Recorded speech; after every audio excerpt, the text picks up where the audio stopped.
Léloui Nishmat, David Mordechai Ben Zohar.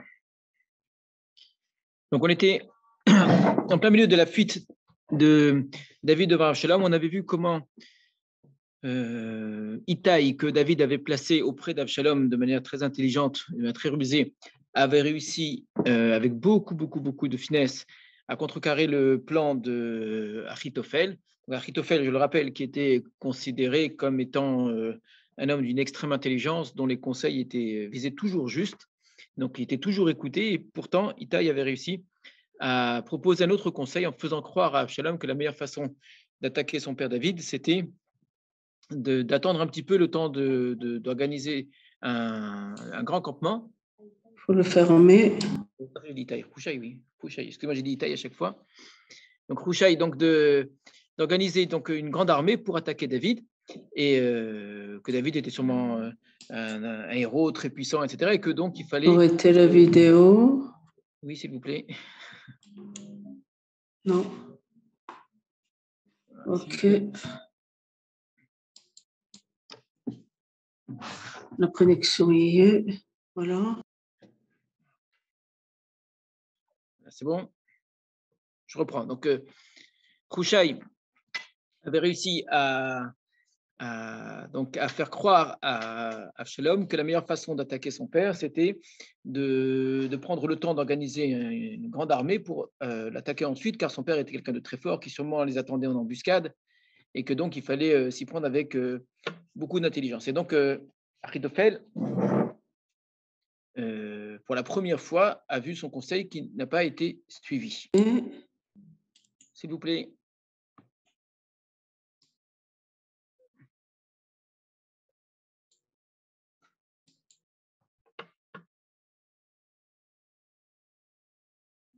Voilà. Donc, on reprend les psukim. Je vous avais posé une question à la fin du cours dernier.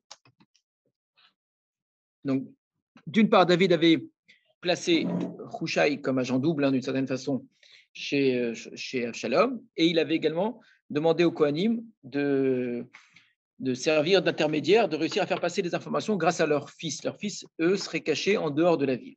Donc, on a une véritable équipe de renseignements ici que David a placée. Je vous l'ai déjà dit, je pense que dans l'histoire de l'Antiquité, le Tanakh, donc la Bible, est le livre qui use le plus du renseignement en tant qu'arme, en tant que moyen militaire et stratégique pour gagner des guerres. Là, on a un excellent exemple où on a un agent double, où on a des espions, où on a des informateurs. Enfin, vraiment, il y a un ensemble de personnages qui vont aider David dans sa guerre contre Absalom. Donc, Hushai, première chose, a réussi à proposer un autre conseil en vérité pour gagner du temps. Il l'annonce donc aux Kohanim. Les Kohanim, eux, vont le faire savoir de manière cachée à leurs fils, et les fils eux-mêmes doivent ensuite l'annoncer à David. C'est là où nous étions arrêtés. Donc, on reprend au verset 16, si vous voulez, même juste avant le 15. Donc, Hushai a dit à Tzadok et à Abiatar les Kohanim, c'est ainsi que, et comme ceci, comme cela, Achitophel a conseillé à Absalom, donc il a conseillé d'attaquer tout de suite, c'était ça le conseil d'Achitophel, d'attaquer tout de suite et de ne tuer que David. Ainsi que les anciens d'Israël, et c'est comme ceci, comme cela, il y a Hatztiani que moi j'ai conseillé en vérité pour gagner du temps. Oui. D'où on sait que c'est Tzadok et Abiatar, les Kohanim de l'époque. C'est écrit juste avant. Donc, toute cette histoire-là de Hushai et de Tzadok, de Abiatar, ça avait été mis en place au moment où David avait quitté Yerushalayim. Lors de ces différentes étapes qui ont joué un rôle très, très important. Je veux dire, il y a toute sa vie qui passe devant lui d'une certaine façon, et entre autres, ça lui avait permis d'amener certaines personnes avec lui, de placer d'autres chez Absalom, mais en même temps, également de voir certaines personnes qui l'avaient trahi aussi. Donc, la fuite de David était parsemée comme ça de petites étapes, et ces étapes-là, donc, entre autres, ont servi à dire à Tzadok et à Abiatar qu'il valait mieux ne pas suivre David et rester chez Absalom, et il avait dit la même chose à Hushai, et là, on voit comment, finalement, David avait eu un bon conseil, une bonne idée, puisque les pions sont en train, l'un après l'autre, de jouer leur rôle et de trouver leur place. Donc, Ve'ata, et maintenant, c'est toujours Hushai qui parle au Kohanim, Shilchu Mehera, envoyez quelqu'un rapidement, Vagitou le David est mort, et dites à David en disant, Al talen alayla be'arvot amidbar, ne passe pas la nuit, cette nuit-là, dans les plaines du désert. Donc on est juste à l'est de Jérusalem, avant le Jourdain, donc dans cette région-là. Ne passe pas la nuit là-bas. Vegam avor ta'avor, au contraire, traverse bien. Peignez-vous là à la Méler, de peur que le roi ici, donc en parlant de lui, ne connaisse un malheur, ou le cholam, Bachérito, ainsi que tout le peuple qui était avec lui. Donc vraiment, malgré ta fuite, malgré la fatigue probable, etc., continue ton chemin. Vraiment, il faut que tu avances, parce que bientôt, Absalom va te poursuivre. Yonatan vachimatz amdim ben Rogel. Et Yonatan et Achimatz, donc les fils des Kohanim, de Tzadok et de Viatar, eux étaient cachés donc à En Rogel, c'est une petite localité à côté d'Yerushalayim. Ve'alcha Shifra, donc une servante est partie, Ve'gidelem, elle leur a raconté. Donc imaginez-vous là, un petit peu comme les choses ont dû se passer, pour ne pas que qui que ce soit ne comprenne qu'on était en train ici d'informer David. Donc Hushai va parler aux Kohanim, ce qui jusque-là n'a rien de tellement étonnant. Hushai fait partie de la cour de Avshalom, les Kohanim sont à Yerushalayim. Les Kohanim, eux, de manière discrète, racontent ça à une simple servante, qui évidemment était informée de ce qui est en train de se passer. La servante, elle, sort de Jérusalem pour vaquer à toute sorte d'occupation, faire des courses, je ne sais pas, aller acheter quoi que ce soit. Et elle-même va continuer ici ce chemin-là pour aller annoncer à David. Donc en réalité, elle annonce à Yonatan et Achimatz. Comment est-ce qu'elle va le faire? Les enfants, les fils, on a dit, de Tzadok et de Eviatar. Donc, Ve'em yelchou ve'gedulam melech David, et c'est eux qui devaient aller pour aller raconter à David. Kilo yuchlu leheraot lavoira, car eux ne pouvaient pas se montrer en venant dans la ville. C'est-à-dire, si eux étaient rentrés dans la ville, ils se seraient fait remarquer. Donc, je le répète, Hushai dit aux Kohanim, les Kohanim disent à la servante, les servantes vont dire aux enfants des Kohanim. Vayarotam nar, et pourtant, il y a quand même un jeune homme qui les a vus, en dehors de la ville, qui a vu Yonatan Achimatz qui rôdait par là-bas. Vayaged le Avshalom, et il l'a raconté à Avshalom. Non, Oui. c'est que c'est les fils de... Tout ça, on avait vu avant dans la fuite de David. Tout ça, ça nous a déjà été raconté. Et ils sont allés vite. Ils sont arrivés dans la maison d'un homme à Bachurim. C'est très étrange comme façon de parler. Bet Ish, la maison d'un homme à Bachurim. Donc, ils sont arrivés à Bachurim. Retenez pour l'instant cette expression, Bet Ish, la maison d'un homme. Alors, ça peut signifier simplement, ça peut vraiment signifier cela, que le terme Ish, parfois dans le Tanakh, signifie simplement un homme important. Donc, ils sont arrivés dans la maison d'un notable, si vous voulez, qui se trouvait à Bachurim. Velo ve'er bahatzero, et à lui, il y avait, donc il possédait cet homme-là, un puits dans sa cour. Vaïr Doujem sont cachés dans le puits. Donc, eux, sachant qu'ils avaient été vus, hein, et que donc on allait raconter à Absalom, ils sont allés se cacher dans le puits.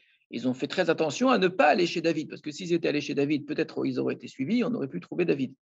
Donc, ils vont se cacher dans un puits. On continue. Vatika Haisha, la femme a pris. Donc on a parlé Bet Ish, la maison de l'homme. Voilà que maintenant la femme prend. Vous voyez comment c'est étrange. Vatifros et Hamassach al Penea Be'er. Donc elle a étendu une sorte de couverture sur l'orifice du puits. Vatishtach alav harifot. Et elle a étendu sur cette couverture-là les rifot. Les rifot, s'ils ont traduit du grain pilé, ça peut être simplement des épis, peu importe. Velonoda davar. Et rien ne pouvait être su. C'est-à-dire qu'en recouvrant la couverture de ces épis ou de ce grain, eh bien, on ne pouvait pas imaginer qu'en fait, il y avait un trou en dessous, qu'il y avait un puits, qu'il y avait des gens qui étaient cachés. Donc, on nous raconte même ici la manière de dissimuler les deux espions. Et donc, les serviteurs d'Avshalom sont arrivés chez la femme dans la maison. Ils lui ont dit, et la femme leur a dit, alors, elle n'a pas dit, je ne les ai pas vus, je ne les connais pas, etc. Alors, elle dit, au contraire, Avrou, Michal Hamayim, ils ont dépassé un endroit qui s'appelle Michal Hamayim. Les commentateurs ne savent pas ce que signifie ce mot Michal Hamayim. D'après le contexte, on suppose, ça devait être un cours d'eau, quelque chose comme cela. C'est pour ça qu'ils ont traduit, ils ont passé le cours d'eau. En vérité, on n'a pas vraiment de preuves. On pourrait imaginer aussi que Michal, ça pourrait être un endroit une citerne, hein, un endroit qui retient de l'eau. Ça ne change pas grand-chose. L'idée, c'est que, au lieu de faire semblant qu'elle ne les connaît pas, elle reconnaît qu'ils sont passés par chez elle, mais qu'ils ont passé le chemin. Donc on les a cherchés là-bas, on ne les a pas trouvés, donc ils sont retournés à Jérusalem. Voilà.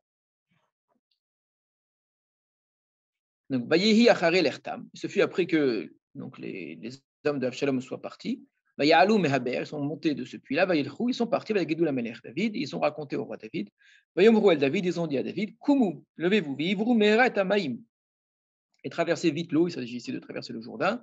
Ki chacha ya'atz alechem Achitophel, car voici ce qu'a conseillé contre vous Achitophel. Achitophel a conseillé d'attaquer très vite. Alors, on va revenir après sur ce passage, mais avant ça, je reprends le petit épisode ici de petit récit, la description de comment les espions se sont cachés, etc., qui est qu'une façon de ralentir le récit d'histoire. Honnêtement, ça ne sert à rien, ça va être complètement inutile à la suite de l'histoire. Donc, on a un petit épisode ici qui est pas intéressant en termes d'histoire. Dans d'autres livres que le Tanakh, pourquoi pas? On peut raconter 1001 épisodes avec 1001 détails qui sont là juste pour ajouter à l'histoire. Ça n'est pas du tout l'habitude du Tanakh. Quelque chose qui ne sert pas à l'action n'est pas raconté. C'est une remarque que je vous dis qui est très importante.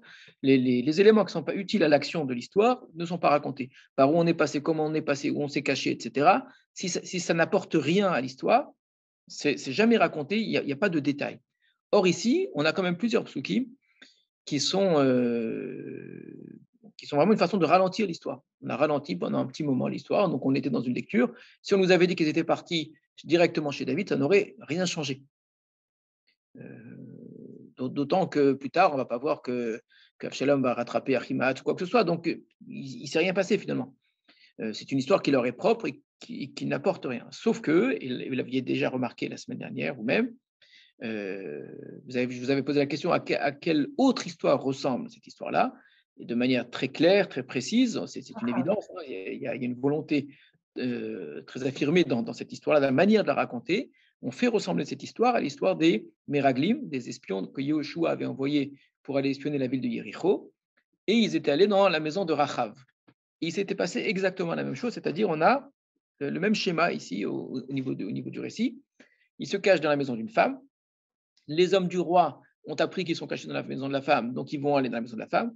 La femme ne va pas dire qu'elle ne les a pas vus, elle ne va pas cacher cela, au contraire, oui, je les ai vus, mais ils sont déjà partis. Et avec le même langage, dire allez-y, il faut les rattraper, etc. Alors qu'en fait, c'est elle qui les cache. Et une fois que les soldats du roi sont partis, elle va discuter avec eux. Alors là-bas, c'était beaucoup plus long. Et finalement, grâce à elle, ils sont sauvés et ils vont pouvoir aller annoncer à Yehoshua qu'effectivement, la ville de Yéricho est terrifiée à l'approche d'Israël. Donc, le schéma narratif est vraiment très ressemblant. Il est vraiment, on pourrait dire, on reprend les mêmes étapes avec, comme ça arrive souvent, une certaine ironie dans la reprise. En reprenant cette histoire, il y a une ironie parce qu'il s'agit cette fois-ci non pas de traverser le Jourdain dans un sens, mais de traverser le Jourdain dans l'autre sens. C'est-à-dire, il ne s'agit pas de faire entrer Yoshua en terre d'Israël, il s'agit de faire sortir David de la terre d'Israël pour traverser le Jourdain, de lui dire surtout traverse le Jourdain dans l'autre sens. D'accord? Donc, on retrouve un petit peu la même chose. Là, ce n'est pas Yéricho, c'est Yerushalayim. Et donc, il y a quelque chose d'ironique, une ironie triste, qu'on utilise les mêmes moyens pour obliger David à fuir devant son fils et à traverser le Jourdain pour quitter la terre d'Israël. Et c'est une nécessité, et on passe par des méthodes qui est comparable. Alors, là encore, si c'est juste pour faire une sorte de petit clin d'œil ironique et triste, c'est pas suffisant. C'est qu'en fait, il y a encore autre chose dans cette histoire. Et pour ça, je vous avais dit, il y a deux mots qui sont très importants, qui font allusion à d'autres histoires. Je vous ai posé deux questions. À quelle autre histoire encore ça fait allusion? Et les deux questions sont liées. C'est-à-dire que si on voit à quelle autre histoire ça fait allusion, on comprendra pourquoi. Voilà la deuxième question. Si véritablement les deux histoires devaient se ressembler complètement, c'est-à-dire l'histoire des Meraglim, de Yehoshua, les espions que Yehoshua a envoyés, et l'histoire ici des espions de David, donc on a la même chose, aller dans la maison d'une femme, que se cacher dans la maison de cette femme, que cette femme elle aille dire aux poursuivants qu'en vérité ils sont déjà passés, et ensuite les aider à partir, etc. Donc tout ça c'est pareil, sauf qu'il y a un élément qui est très important, il y a plein de détails évidemment qui n'ont rien à voir, et qui sont complètement différents, qui sont des détails d'ordre descriptif, mais un élément par contre qui est très important, c'est que dans l'histoire de Yoshua, la femme est traître à son propre peuple.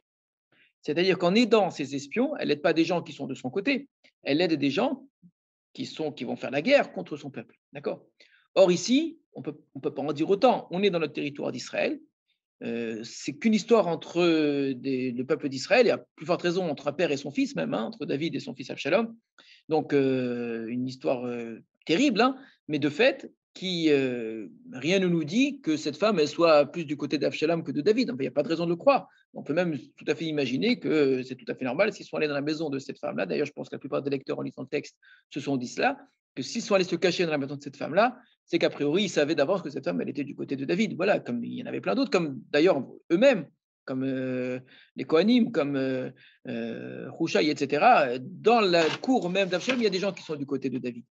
Donc, cet élément-là fait que nos deux histoires ne se ressemblent pas complètement. Or, c'est sur ce point-là que c'est le plus intéressant.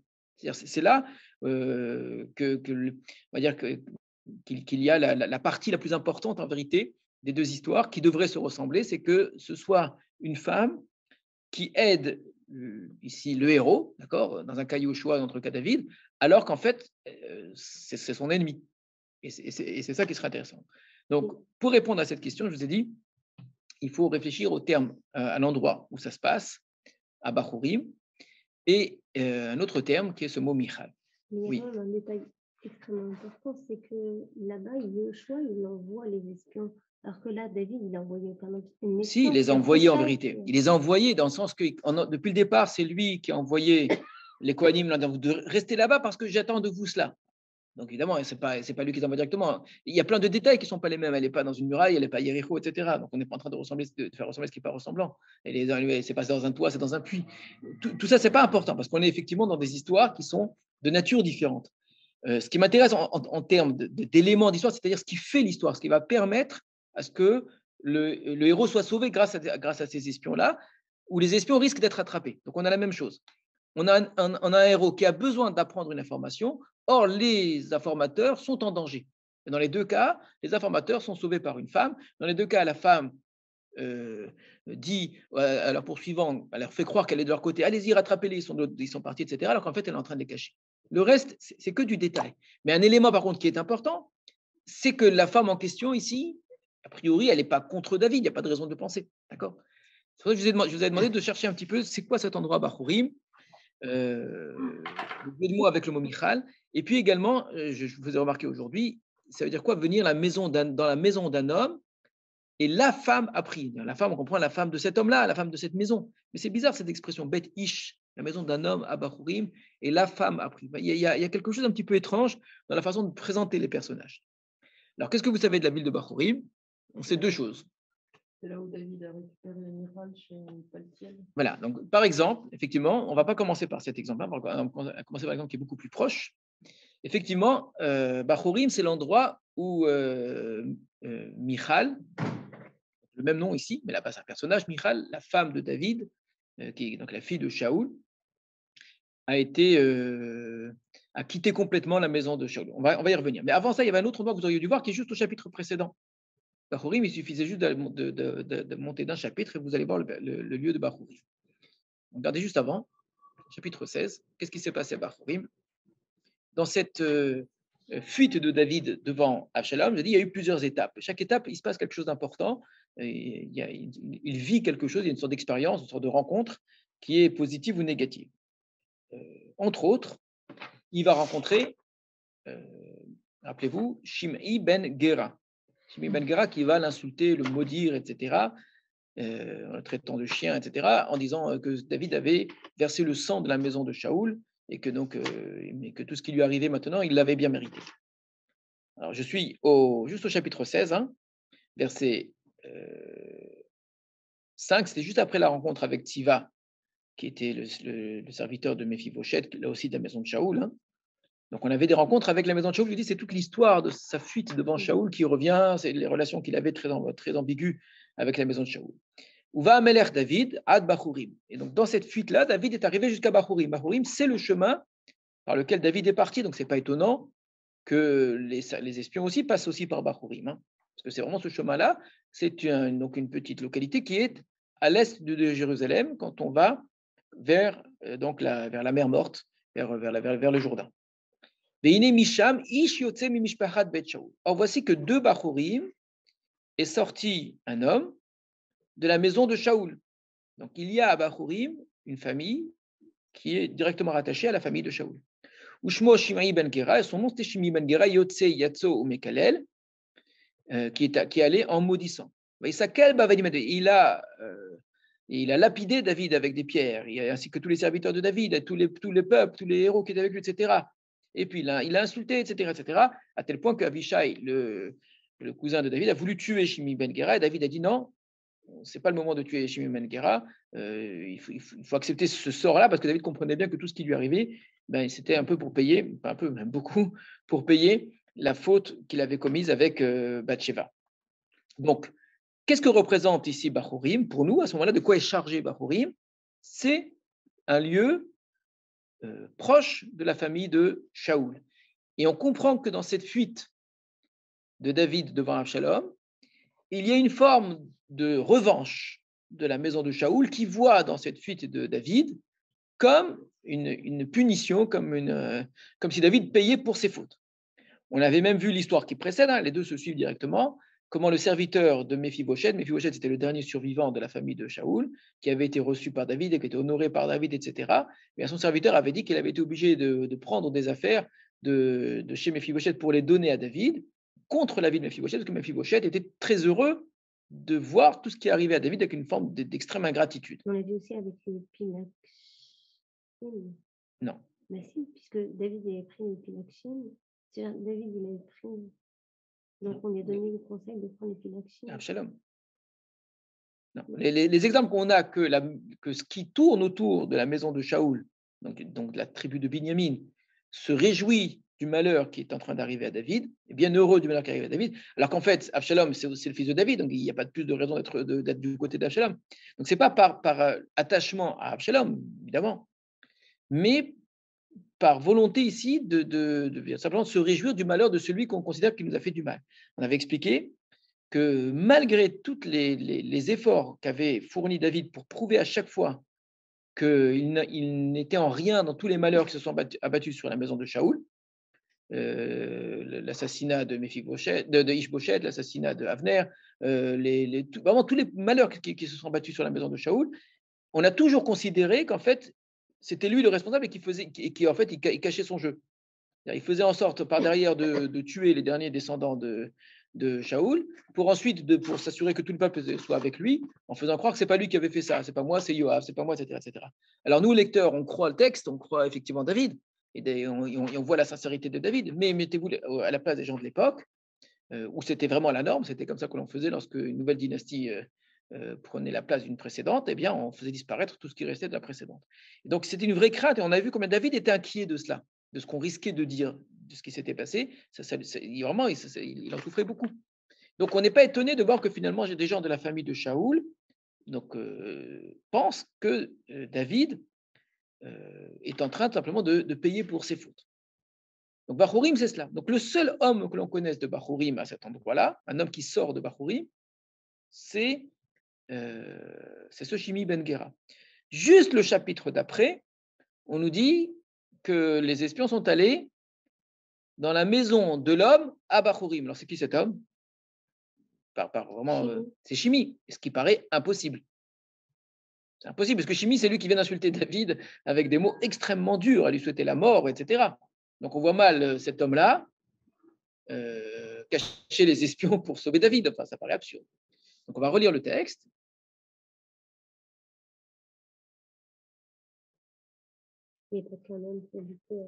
Évidemment qu'il n'y avait pas qu'un, mais quand on ne nous donne pas le nom de l'homme, la maison Beth Ish, alors le seul homme que je connais, qui vient juste du chapitre d'avant, au même endroit à Bachurim, eh ben donc ils sont allés dans la maison de l'homme à Bachurim, ils ne sont pas allés chez l'homme, mais dans la maison de l'homme de Bachurim, qui avait une cour. Mais qui est-ce qui les a sauvés? Haïcha, la femme.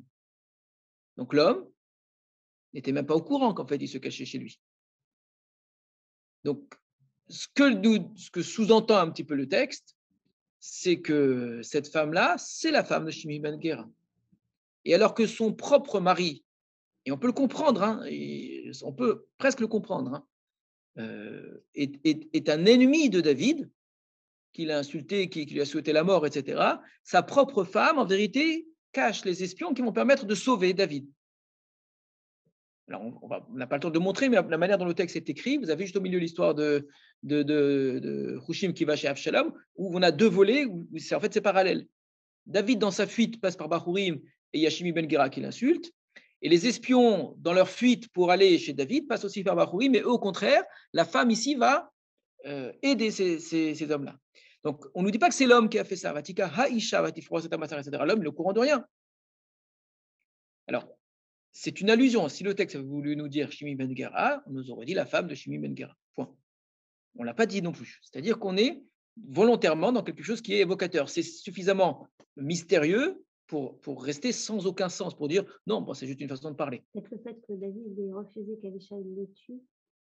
Alors, c'est une façon de... Peut-être, c'est possible, je n'avais pas pensé à ça. Peut-être qu'effectivement, le fait que David est interdit qu'on tue Shimi Ben Gera, peut-être que cette femme-là, avec reconnaissance, c'est possible, mais ça n'expliquera pas autre chose. Comment les espions savaient qu'ils pouvaient aller se cacher chez elle? Ça fait penser à Abigail aussi, par rapport à son mari. Abigail par rapport à son mari, exactement, c'est penser à Abigail par rapport à Naval, où là aussi, on a un autre exemple d'une femme qui va à l'encontre de son mari pour sauver David. Si les espions sont allés dans la maison de cet homme-là, ils ont été cachés dans le puits, c'est qu'en fait, ils savaient qu'ils pouvaient y aller.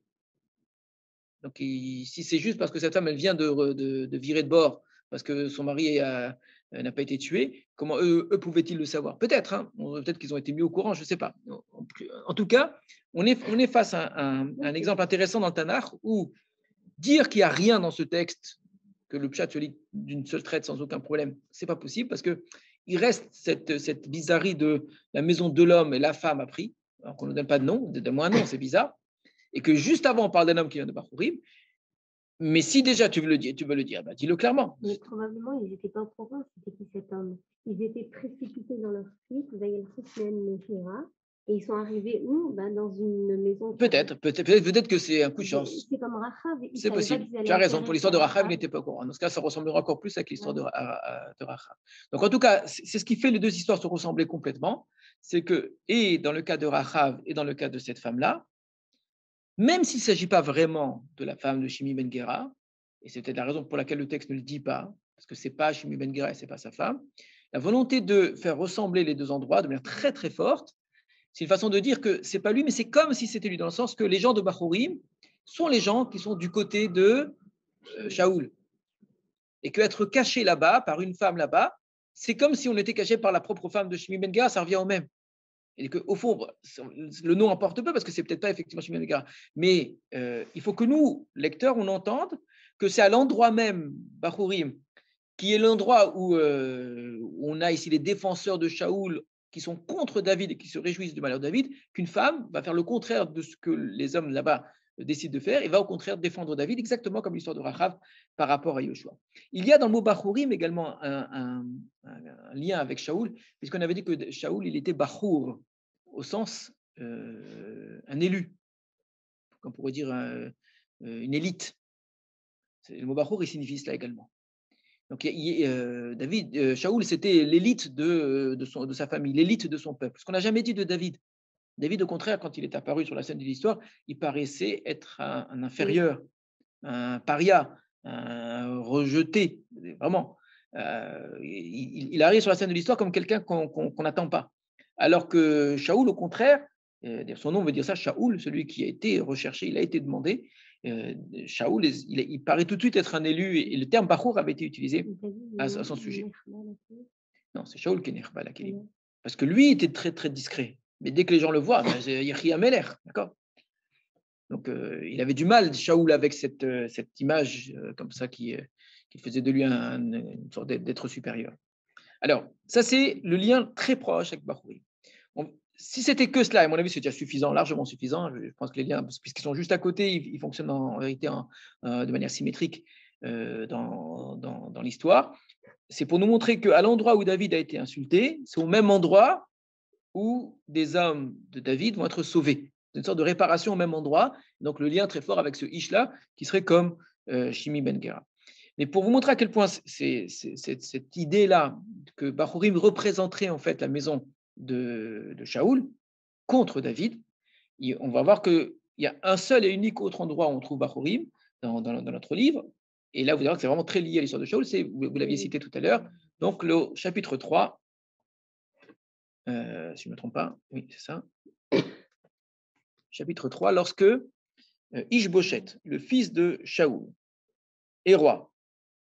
On avait dit que c'était un petit roi, un roi très faible. Sa royauté ne tenait que du fait qu'il était le fils de son père et qu'il avait été plus que soutenu par son chef d'armée, qui était le chef d'armée de son père, Avner, qui était un très très grand homme. D'accord.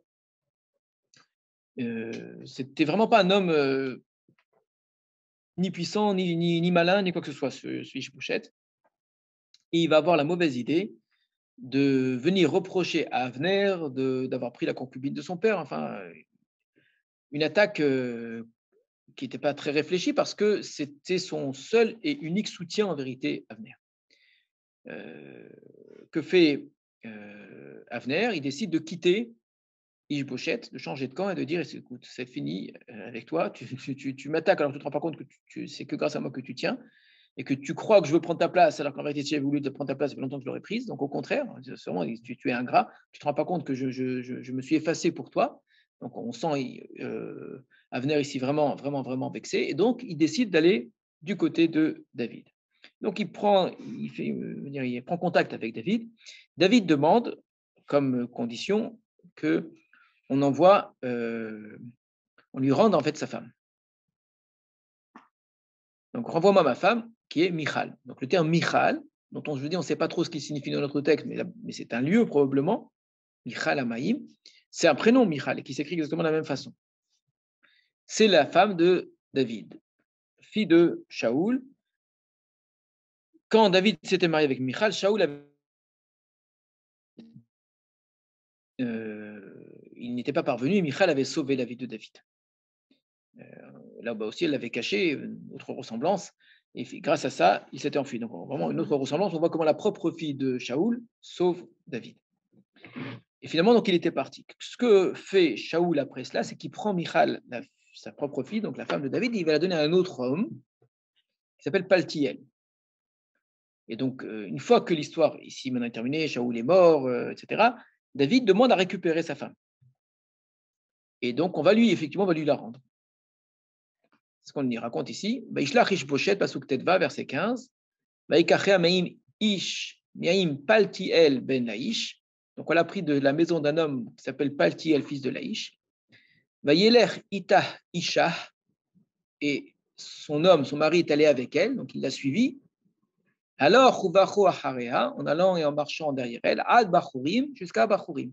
Bachurim, c'est cette frontière, cette limite, on pourrait dire, de ce qui représente ici, on voit bien dans le texte, la zone d'influence de ce qui reste de Shaoul. Bachurim, c'est très proche de Jérusalem. Ce n'est pas du tout un endroit qui fait partie de là où se trouvait Ishboshet. Ishboshet, à ce moment-là, était de l'autre côté du Jourdain. C'est pas non plus l'endroit où est David. David est loin de là. David est à Hebron. Donc, c'est ni d'un côté ni de l'autre. C'est Bachurim. À cette époque-là, Jérusalem n'est pas une ville importante du tout pour le peuple d'Israël. David ne l'a pas encore choisi. Or, c'est au même endroit ici à Bachurim que s'arrête Paltiel et qu'ensuite elle va aller vers David. Donc, c'est un lieu qui est une sorte de frontière entre la zone d'influence de Shaoul et ce qui est la zone d'influence de David. Donc, quand je dis la limite, en faisant partie en vérité de la zone d'influence de Shaoul. Donc, dire que ces hommes-là se sont cachés à Bachurim, encore une fois, une raison de plus, ça renvoie avec le mot Michal qui apparaît dans le texte, autant ici de connotations, qui montre à quel point on est dans un endroit qui fait partie de la zone d'influence de Shaoul et qui donc aurait pu, comme l'avait fait clairement le personnage de Shimi Ben Gera, comme on a dit de Mephibosheth qu'il avait fait également, que lui aussi c'était avec une énorme ingratitude, s'était réjoui de la fuite de David en se disant la royauté va me revenir. Donc on aurait pu imaginer que l'ensemble des gens qui étaient du côté de Shaoul seraient aujourd'hui contre David, en étant bien heureux que David subissent le sort qui est le sien aujourd'hui. Et pourtant, on voit que non, qu'il y a cette femme-là qui va cacher exactement comme Rachav l'avait fait. Autre lien de plus, Bachour, c'est les mêmes lettres. Elle est aussi dans le camp adverse. Donc cette femme, exactement, donc comme Rachav, cette femme appartient au camp adverse et aide David. Donc tous ces éléments-là, pour moi, sont évidents. Qu'il s'agisse réellement de la femme de Shimon ben Gera ou pas, le Midrash évidemment lui va dire que c'est la femme de Shimon ben Gera.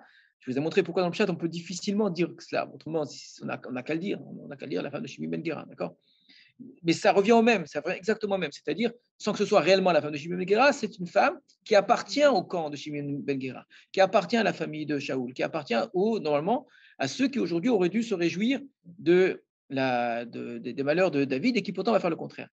Même Bachurim, la racine ici c'est Bachur, c'est les mêmes lettres que Rachav, que le nom de cette fameuse Rachav qui représente cette femme qui s'était opposée aux Cananéens pour défendre les bénis Israël. Donc regardez tous ces liens qui se tissent de manière explicite, implicite, avec des jeux de mots, pour nous montrer à quel point on a dans ce qui normalement est le camp, pas d'Avshalom, hein, le camp de ce qui reste de la famille de Shaoul, on a des gens qui sont contre David, clairement, et on en a quand même qui sont pour David. Et Michal, à ce titre-là, joue un rôle très intéressant. Parce que comment se fait-il que ce soit le cas?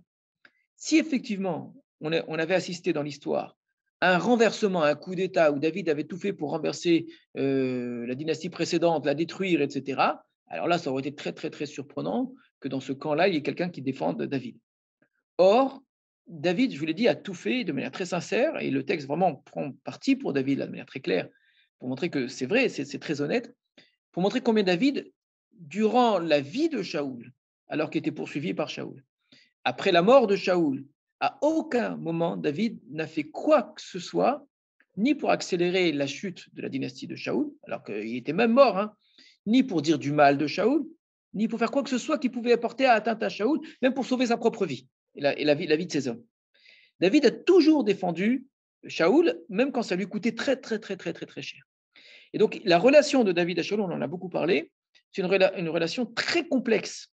David aurait aimé, c'est ce que j'avais essayé d'expliquer avec tout le début de Sefer Shmuel, que sa royauté ne vienne pas en remplacement de la royauté de Shaoul, mais ce soit une royauté qui s'appuie sur la royauté de Shaoul, qui soit une forme de continuité de la royauté de Shaoul. La meilleure façon de le faire eût été, soit, on avait entendu cela, de faire de lui et de Jonathan, à l'époque où Jonathan était vivant, où ils étaient très amis, donc le fils de Shaoul, une forme d'alliance. On avait entendu cette alliance-là, Jonathan avait dit comme ça, il s'imaginait une forme d'alliance où à la tête Israël en aurait et David et Jonathan, donc une sorte de royauté double. C'est vraiment été évoqué. Or, ça n'a pas été possible puisque Jonathan est mort. Ou bien de faire de Michal, et c'était ça l'idée en faisant revenir, pourquoi il tient à tout prix à faire revenir Michal, de faire revenir Michal et de faire de Michal la reine, plus que toutes les autres femmes de David, et pourquoi pas, encore mieux, d'avoir un enfant avec Michal, et ainsi cet enfant serait et descendant de Shaoul et descendant de David, et ainsi les deux royautés auraient fusionné d'une certaine façon. Donc David, vraiment, c'est une immense valeur hein, du personnage. Hein. C'est un homme où on voit une grandeur, hein, à quel point, alors que ça va être très dur à vivre pour lui et ainsi que ses hommes, il ne va rien faire pour accélérer, alors que par exemple, il aurait pu depuis très longtemps déjà, alors que Shaoul est mort, prendre la place. Il ne le fait pas, il va à Hebron. Il attend que simplement son temps arrive, sans jamais faire quoi que ce soit. Et même après tout cela, quand tout est terminé, il fait encore venir Méphibosheth à sa propre table, comme étant une forme de reconnaissance envers cette dynastie, pour bien montrer qu'il ne leur voulait pas de mal. Or, malgré tout ce qu'il a fait, les choses semblent se retourner contre lui. Donc Michal représente l'idée d'une alliance au sens fort, parce que c'est un mariage ici, des deux royautés. C'est cette idée d'amour entre David et Shaoul. Le mot amour, rappelez-vous, il avait été prononcé que Shaoul aimait David au départ. Après, malheureusement, il l'a haï, détesté, etc., etc. Mais il y avait un amour très fort, à tel point qu'on a même expliqué que la haine de Shaoul n'était que le renversement de l'amour qu'il avait pour David. Et il avait une forme d'attirance très forte pour David.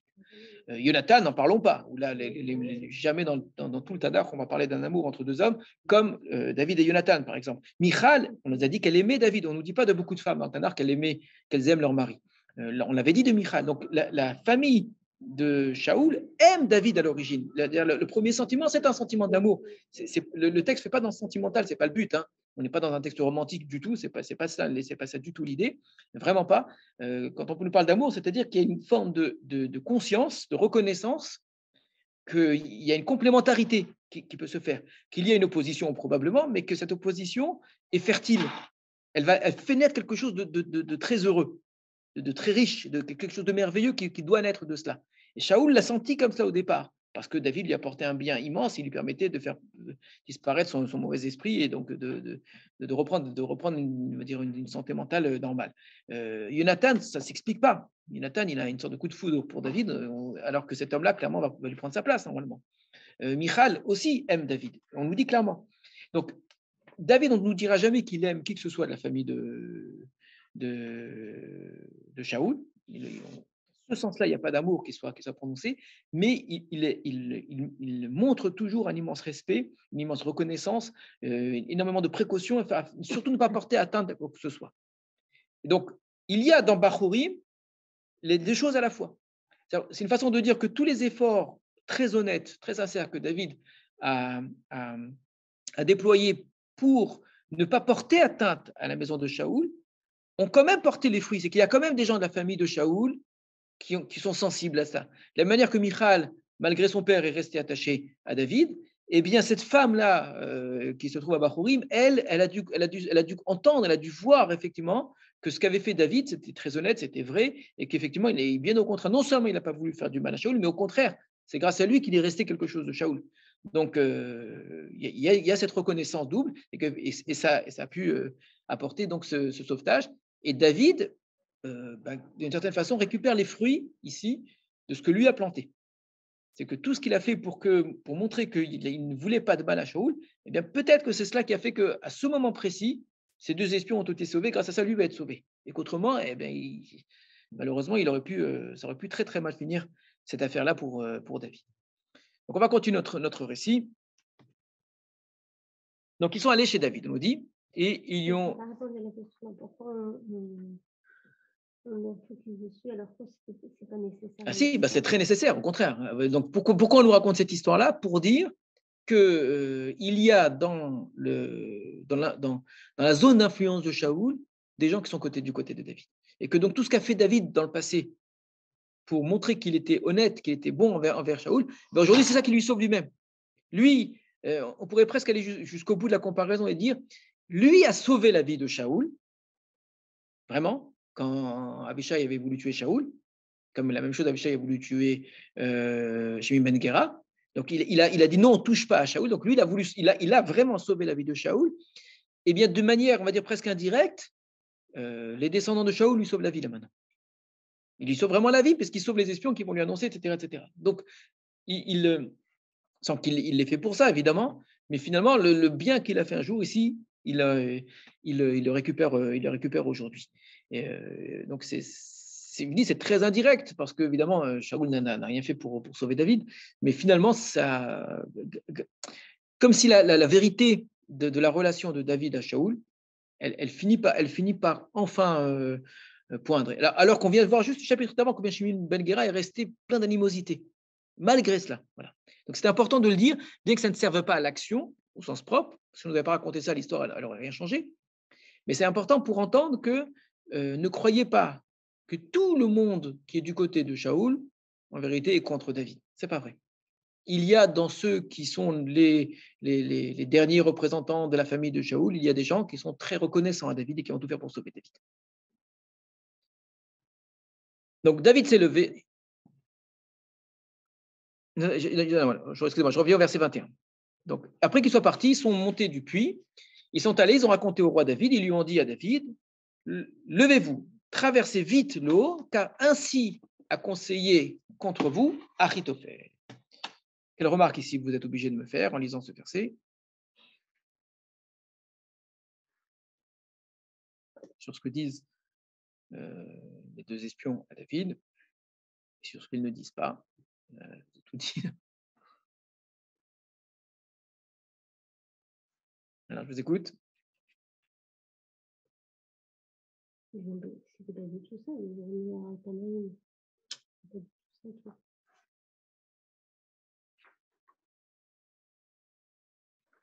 Si, on leur a dit de dire à David de vite y traverser. Mais c'est pas Achitophel. Non, c'est comme ça qu'Achitophel a conseillé, dans le sens que voilà ce qu'Achitophel a conseillé, donc ils vont lui raconter tout ce qu'Achitophel a dit, qu'il fallait attaquer David, il faut le tuer tout seul, etc. etc. Donc ils ont raconté tout ce qu'il fallait dire. C'était pas le conseil qui a Mais ça, il avait conseillé autre chose. Qu'est-ce qu'on leur a dit de dire? Qu'est-ce qu'ils ont dit? Comme tout le temps, quand dans le Tanakh, on vous dit une personne a dit quelque chose, comparez la chose qu'elle devait dire à la chose qu'elle a dite. D'accord? Donc quand on répète quelque chose, il faut toujours comparer à la phrase d'origine. On leur a dit de dire deux choses. Hushai a dit, dites, voilà ce qu'Achitophel a conseillé, et vous direz, voilà ce que moi j'ai conseillé. D'accord? Reprenez dans le texte. Donc je reprends. Regardez, tête vav, 15. Donc on retrouve les mêmes mots chez nous, hein, kazot, c'est ainsi que Achitophel a conseillé à Shalom, Vetzikni Israël, et les anciens Israël, et comme ceci, comme ça, moi j'ai conseillé. Donc voici le conseil de l'un, voici le conseil de l'autre. Voici mon conseil. Donc ça, c'est un conseil très mauvais en vérité, volontairement très mauvais. D'aller tuer David et tous ceux qui étaient avec lui. Donc allez dire à David que c'est ça que j'ai conseillé. Hein. Eux, quand ils vont voir David, ils ne disent uniquement que le conseil d'Achitophel. Ils ne disent pas, et voilà ce que Hushai a conseillé. D'accord? C'est bon? La comparaison est claire. Il manque ce qu'on leur a dit de dire, voilà le conseil de Hushai. Pourquoi est-ce qu'ils ont fait ça? Et quand on regarde bien, on aurait même pu poser la question, pourquoi Hushai, lui, n'a pas dit aussi encore autre chose? Il dit, voilà ce que Achitophel a conseillé, voilà ce que moi j'ai conseillé, il aurait dû rajouter autre chose encore. Shalom avait décidé tout ça. Voilà, et qu'Avshalom finalement a retenu mon conseil et pas celui qu'Achitophel. Il aurait dû dire ça, Hushai, s'il avait voulu vraiment raconter ce qui s'est passé. Or, il n'a pas dit que finalement son conseil avait été retenu. Plus que cela, il avait même dit, dites à David de vite s'enfuir, de peur qu'il n'arrive un malheur tout de suite à David. Alors que d'après son conseil, si son conseil a bien été retenu, il ne va rien arriver à David tout de suite, parce qu'au contraire, il a le temps. Donc, Hushai lui-même, quand il raconte, il dit qu'il a conseillé autre chose, mais il ne dit pas que c'est ça qui a été retenu, et il demande à David de réagir selon le conseil d'Achitophel. C'est-à-dire qu'il faut faire très vite. Et eux, finalement, ils n'ont retenu que ça. Donc, ils ne disent à David que le conseil d'Achitophel. Pourquoi? Pourquoi les choses petit à petit, le conseil d'Achitophel, entre ce qui s'est passé, qui était un conseil retenu, ça devient un conseil parmi les autres, et puis ça ne devient plus du tout un conseil à la fin. D'accord? Tout a disparu. Tout simplement. Parce que ce qu'on veut, c'est sauver David. C'est ça l'essentiel. D'accord? Comment les choses sont passées ou pas, au fond, ça n'a pas tellement d'importance. Or, quelle est l'inquiétude? Même si le conseil de Hushai a été retenu finalement. C'est tellement étonnant qu'il ait été retenu, puisque le conseil d'Achitophel, normalement, c'est la vérité de Dieu, on a dit. Donc, ce qui risque d'arriver à tout moment, c'est quoi? Voilà, c'est qu'on dit, mais finalement, il avait raison, mais qu'on change d'avis au dernier instant. Donc, plutôt que de dire à David, voilà, etc., il vaut mieux que David tienne compte du conseil d'Achitophel et qu'il s'enfuit le plus rapidement possible. Donc, on voit ici qu'un messager, parfois, a besoin de dire les choses avec intelligence et pas que répéter bêtement ce qu'on lui a dit. Le plus important, c'est qu'il entende le conseil d'Achitophel. Surtout que pour David, qui ne sait pas que Hushai a conseillé autre chose et qui ne sait pas que, évidemment, ce conseil a été retenu, mais par contre, qui connaît Achitophel, il sait que Achitophel est un homme dont il faut avoir très peur. C'est le seul homme dont il a peur, d'ailleurs. Il n'y a que d'Achitophel dont il a peur. Donc, s'il sait qu'il a Achitophel, rappelez-vous, Achitophel avait dit à Absalom, c'est moi-même qui vais m'en occuper, c'est même pas Absalom. C'est moi qui vais lui courir après, qui vais le tuer, etc., son ancien conseiller. Donc, David va être dans une peur terrible, parce qu'il va se dire, je ne sais même pas comment je vais m'en sortir. C'est la seule fois où on l'a entendu prier, c'était quand il a su qu'Achitophel était contre lui. Très bien.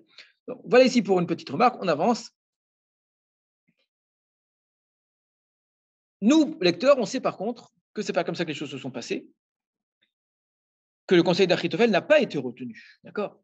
Comme David s'est levé, tout le peuple qui était avec lui, ont traversé le Jourdain, Ad Or Aboker jusqu'à la lumière du matin, Adachad, lo ne'edar, pas un seul n'a manqué. Donc, dès que le matin est arrivé, tout le monde avait traversé. Achalo avar et Yarden, donc, personne n'a manqué dans la traversée du Jourdain.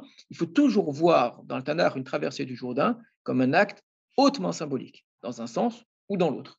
Si on traverse le Jourdain pour aller en Eretz Israël, c'est toute la symbolique de l'entrée en terre d'Israël. Quand on traverse le Jourdain dans l'autre sens, même si c'est un territoire qui appartient au peuple d'Israël, c'est la tribu de Rouven, la tribu de Gad, la tribu de Ménaché en particulier, là, c'est la tribu de Gad, c'est malgré tout quitter la terre. Et pour le roi David, c'est quelque chose ici qui est terrible.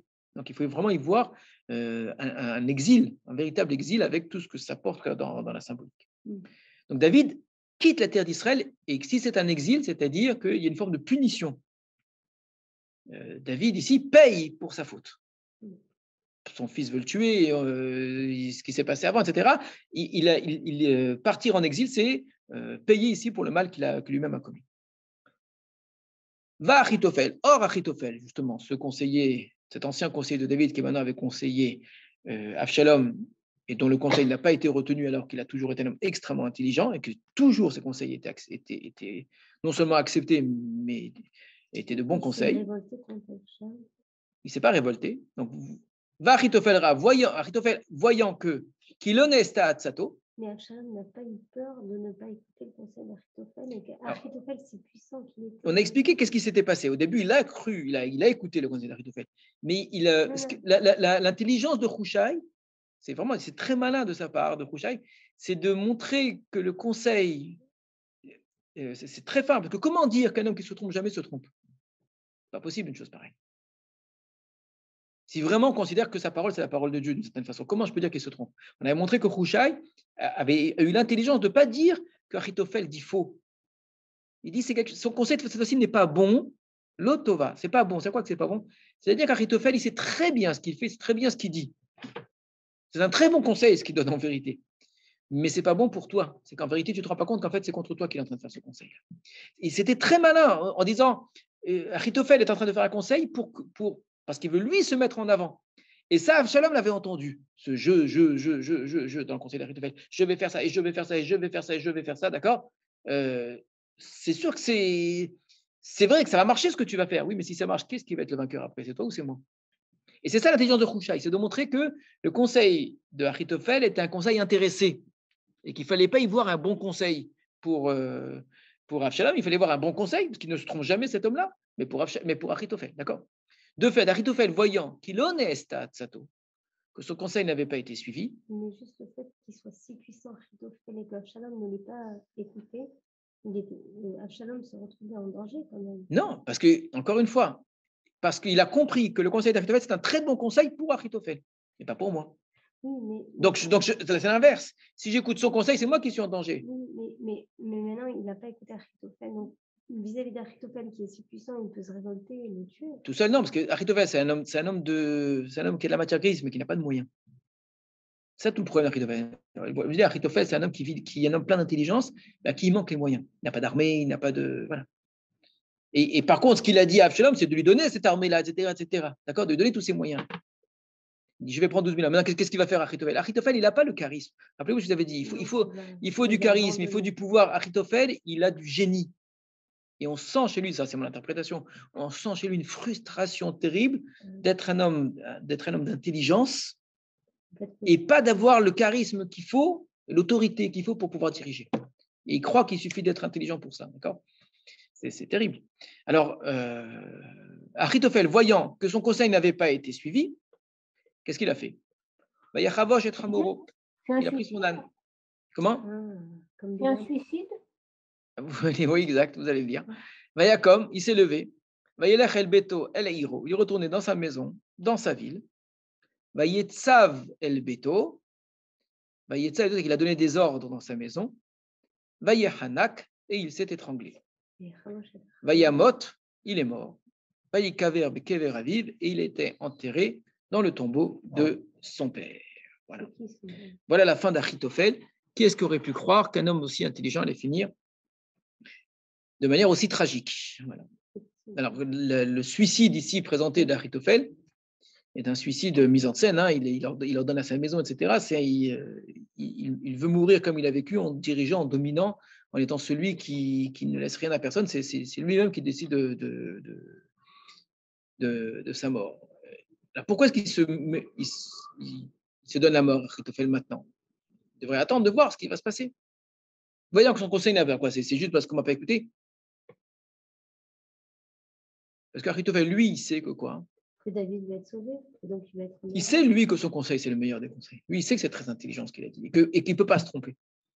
Donc, c'est un homme génial. Jusqu'au bout, il est génial. Il sait, il n'a pas besoin de voir, il n'a pas besoin d'attendre quoi que ce soit.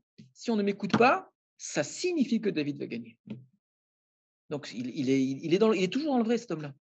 Mais les autres n'ont pas compris. Donc, heureusement, Achitophel comprend que tout cela n'a pas été suivi, donc il se donne la mort. Et on voit comment, c'est assez intéressant comme texte, où ce personnage dont on serait d'accord avec moi qu'on ne voit pas ça ailleurs dans le Tanakh, qu'on dise d'un homme que ce qu'il dit, ce soit comparable à la parole de Dieu.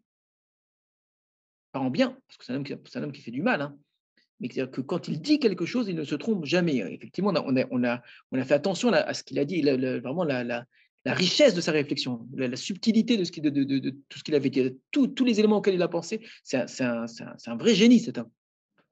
Mais un génie du mal. Un génie qui a conseillé David tout le temps et qui a toujours très bien conseillé David parce que c'était payé pour ça. Donc, voilà un homme qui finit, voilà, et puis il prend son âne et puis il retourne dans sa maison et voilà, c'est fini. Donc, il y a derrière tout cela, on entend bien, la tfila de David. David, qui, apprenant qu'Achitophel était du côté d'Absalom, était extrêmement inquiet. Comme Yaakov, avant de rencontrer ça, comment je vais m'en sortir, d'accord? Il avait dit à Hachem, sa kelna, fait en sorte de contrecarrer le conseil d'Achitophel. Et bien la tfila, elle a marché. La tfila a marché. On voit comment la tfila de David a fonctionné et que, effectivement, tout ça a marché. David avait compris que cette tfila avait été écoutée, rappelez-vous, parce que à peine avait-il terminé de prier qu'il avait vu Hushai arriver et il avait eu l'idée à ce moment-là d'envoyer Hushai. On voit ici comment les choses s'imbriquent finalement les unes après les unes dans les autres et comment l'histoire elle se met en place. Donc il a prié Hachem contre Achitophel. Hushai arrive, il demande à Hushai d'agir et effectivement c'est ce qui marche. Donc comment être plus intelligent que les gens intelligents? Comment être plus fort qu'eux? Comment être plus malin qu'eux? Voilà un excellent exemple dans l'histoire où personne n'est plus intelligent qu'Achitophel en vérité. Et pourtant, on arrive quand même à le vaincre. Avec beaucoup de ruses. On ne dit pas qu'il s'est passé un miracle, on ne dit pas que Hachem a rendu bête Achitophel. On aurait pu imaginer comme cela, que Hachem, je pense, nous voudrait raconter une histoire, que David y prie, et que Hachem, comme il a endurci le cœur de Paro, on aurait dit, et Hachem a mis la rouach, un esprit de folie, un esprit de bêtise dans la tête d'Achitophel. On ne nous dit pas ça. On nous montre comment Achitophel il joue son rôle jusqu'au bout, avec une intelligence extrême, et qui, malgré tout, il est perdu. Qu'est-ce qui le perd? Rappelez-vous ce que je vous ai dit en termes de ce qu'on appelle la double causalité. Évidemment, il faut y voir la main d'Hachem derrière, mais ce n'est pas parce que j'y vois la main d'Hachem que je ne dois pas voir la logique interne et entièrement autonome à cette histoire. Donc, qu'est-ce qui a amené sa perte? Sa suffisance, son narcissisme, d'accord? Je. Tu as raison, d'accord. Mais finalement, quand tu parles à Absalom, fais attention de ne pas trop lui prendre sa place. C'est un homme qui a l'intelligence, on va dire technique, mais qui n'a pas l'intelligence sentimentale, qui n'a pas l'intelligence des émotions, qui ne se rend pas compte qu'il y a des mots que tu dis qui font que l'autre va avoir peur de toi. Mais j'ai rien dit. Oui, mais c'est un robot, cet homme-là, c'est un ordinateur. Et il ne se rend pas compte que quand il dit des choses qui sont entièrement vraies, eh bien, il faut les dire avec une certaine forme de sensibilité. Et donc, si tu n'es pas roi, ce n'est pas pour rien que tu ne sois pas roi, d'accord? Et qu'il ne suffit pas d'être très intelligent pour gérer. On avait, rappelez-vous, fait une petite parenthèse sur le gouvernement des spécialistes et des experts, etc. etc. Gouverner, ce n'est pas toujours être un expert. Ça veut dire qu'on n'a pas besoin d'experts. Mais le conseil, ça n'est pas la gouvernance, d'accord? L'idée que le meilleur des rois, ce serait le philosophe, d'accord? Une vision qui existait dans le monde grec, c'est pas vrai. C'est pas l'homme le plus intelligent qui est nécessairement le meilleur gouvernant. Le Rambam, qui pourtant sur beaucoup de choses est très proche d'Aristote, est très proche de la pensée grecque, hein, Dans le domaine du politique, c'est intéressant parce que quand il parle des gouvernants, il dit que les gouvernants, il divise les hommes en différentes catégories. Hein. Il parle d'un névou, hein. Il demande il parle de quelles sont les qualités qu'il faut posséder pour être navi, pour être prophète. Il va dire donc dans l'esprit humain, il y a plusieurs on va dire, aspects. Je dis des choses de manière très très très grossière. Hein. Et entre autres, il y a une sorte de catégorie d'hommes qui sont les prophètes. Ces hommes-là, ils ont toutes les qualités. C'est quoi toutes les qualités? C'est la chorma, c'est la sagesse, c'est l'intelligence de type, on pourrait dire intellectuelle, la raison, la philosophie, etc. Et il y a d'autres hommes qui, eux, sont les poètes. Les poètes, c'est qui ont, eux, chez eux, une autre capacité, qui n'est pas la chorma, qui n'est pas le zrel, mais qui est l'imagination. Le prophète doit posséder les deux. Il doit avoir les deux de manière très forte, pas un peu les deux dans une très grande mesure.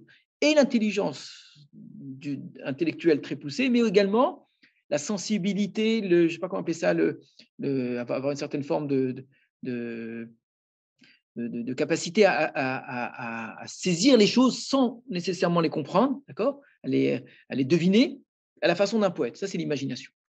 Et quand il parle des hommes politiques, il dit à quelle catégorie appartiennent les hommes politiques? Les gouvernants, les chefs.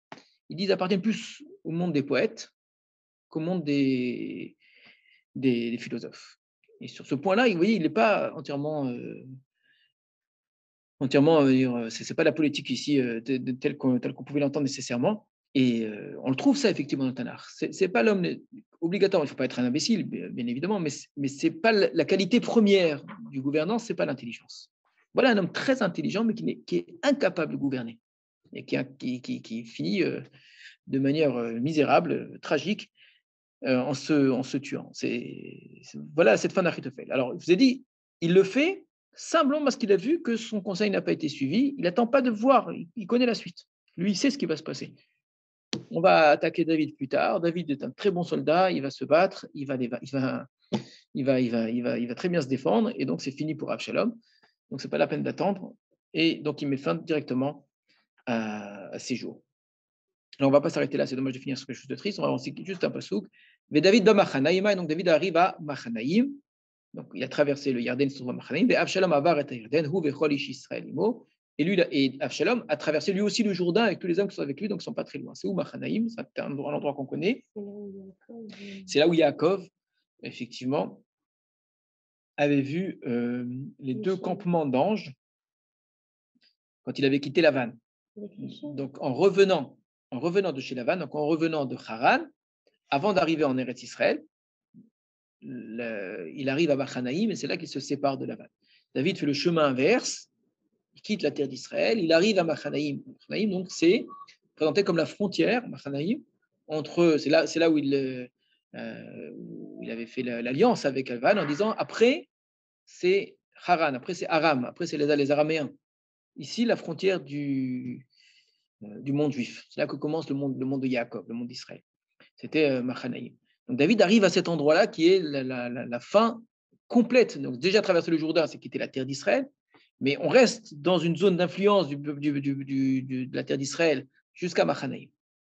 Et Absalom qui traverse le Jourdain et qui va donc arriver chez David. David a eu le temps, et c'est ça l'avantage donc d'avoir été prévenu à l'avance, il va avoir le temps d'organiser son armée, et il va le faire de manière très précise, en partageant des différents bataillons, et donc préparer sa défense. C'est là où Jacob aussi il avait partagé avant la rencontre avec Esav. Alors, c'est pas là-bas exactement, enfin, c'est pas loin de là-bas. Là-bas aussi, il y a deux campements, d'accord? J'étais machanot. Alors, on reviendra la prochaine fois, Bezrat Hashem, à ce texte-là. Donc, je vous avais dit au début du shiur que le shiur était à la mémoire de David Mordechai ben Zohar. Zichrono livracha. À bientôt.